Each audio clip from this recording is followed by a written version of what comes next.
Hi hello everyone. So మేమైతే సూపర్గా ఉన్నాం. మీ అందరు ఎట్లున్నారు? సో మా మమ్మీ కువైట్కి వచ్చింది కదా, వచ్చిన తర్వాత ఫుల్గా తిరిగేస్తున్నాము. సో అన్ని దగ్గరికి వెళ్తున్నాము. మన తెలుగులో ఉన్న షాపింగ్ కూడా చూపించాలి కదా. సో అందుకోసమే ఇవాళ మేము మాల్యాకి వచ్చినాం అనమాట. అక్కడ మా బంగారం షాపులు అన్నీ చూసి భలే ఉన్నాయని చెప్పేసి ఫుల్ అయితే సూపర్గా మంచి అనిపించింది. కొందాం అనుకుంటే డబ్బులు తీసుకురాలేదు, ఎందుకంటే మేము సడన్ సర్ప్రైజ్ ఇచ్చినాం కదా. సో డబ్బులు ఏవి సేవ్ పెట్టుకోలేదన్నమాట. సో ఉండుంటే కనుక బాగా కొనుక్కొని పోయేదాన్ని అమ్మ, ఎందుకు నాకు ముందే చెప్పలేదనింది. సో సర్లేలే, ఇంకెప్పుడైనా కావాలనుకుంటే అప్పుడు నాకు డబ్బులు పంపి కొంటానని చెప్పినాను.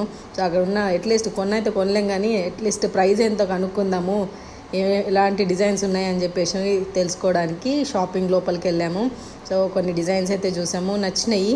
సో అలా కొన్ని క్యాలిక్యులేషన్స్ పెట్టుకొని మళ్ళీ వచ్చినప్పుడు తీసుకురా అని చెప్పేసి అయితే చెప్పింది. ఇంతకీ మీరు బంగారం కొనుక్కోవాలంటే అమౌంట్ ఎలా సేవ్ చేసుకుంటారు కామెంట్లో పెట్టండి.